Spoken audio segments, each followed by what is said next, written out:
ಮೊದಲಿಗೆ ಈ ಸೀಸನ್ಗೆ ಸಿಗೋದು ಅಂದ್ರೆ ಸುಮಾರು ಈಗ ಸೀಸನ್ ಮುಗಿತಾ ಬಂತು, ಅದ್ರದ್ದು ಎಲ್ಲ ಬೀತೋಯ್ತು.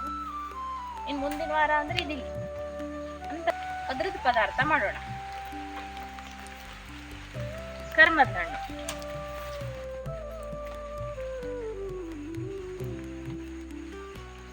ಹೋದ ವರ್ಷ ಏನ್ ಮಾಡಿದೆ ಅಂದ್ರೆ ನಾ ಎಲ್ಲದೂ ತಗೊಂಡೋಗಿ ಗೊಬ್ಬರ ಗುಂಡಿಗೆ ಹಾಕೋಳು.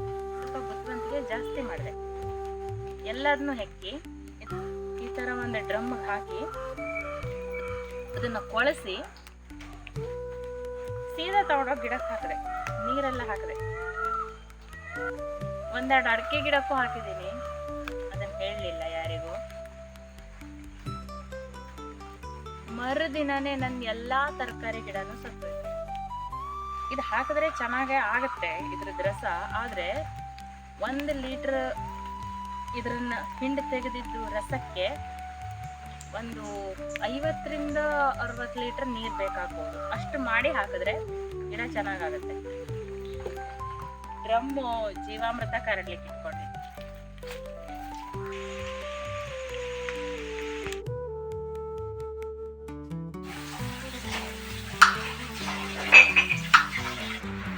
ಮೊದಲಿಗೆ ಇದನ್ನ ಸಣ್ಣ ಕೊಚ್ಕೊಳ್ಳೋಣ.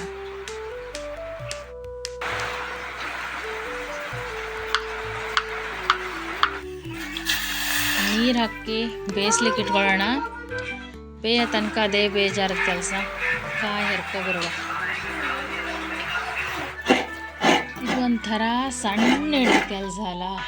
ಅದರಲ್ಲೂ ಮೆಟ್ಗತಿ ಬಡ್ಡಾಗಿದ್ಬಿಟ್ರಂತೂ ಕೇಳೋದೇ ಬೇಡ, 1 ತಾಸು ಬೇಕು. ನಾವು ಕಾಯಿ ಹರ್ಕೊಂಡು ಬರೋ ತನಕ ಚೆಂದ ಕುದೀತಾ ಇತ್ತು. ಬೆಲ್ಲ ಎಲ್ಲ ಕುಡಿದಿತ್ತು. ಈಗ ಗ್ಯಾಸ್ ಬಂದ್ ಮಾಡಿಕೊಂಡು ಕಾಯಿ ಸುಳಿಗೆ ಸಾಸಿವೆ ಅರಿಶಿನ ಹಾಕಿ ಬೀಸಿದ್ರಾಯ್ತು. ಈ ಬೀಸಿದ ತೆಂಗಿನಕಾಯಿನ ಬೇಯಿಸಿಟ್ಕೊಂಡಿದ್ವಲ್ಲ ಕರ್ಮದ ಹಣ್ಣು ಬೆಲ್ಲ ಅದಕ್ಕೆ ಹಾಕಬೇಕು. ಅಲ್ಲ, ನಮ್ಮ ಕಡೆಯವರಿಗೆ ಸಾಸಿವೆ ಮಾಡೋದು ನಾನು ಹೇಗೆ ಕೊಡಬೇಕಾ ಅಂತ, ನಿನಗಾರು ಏನು ಕೆಲಸ ಇಲ್ಲೇ ಅಂತಾರೆ.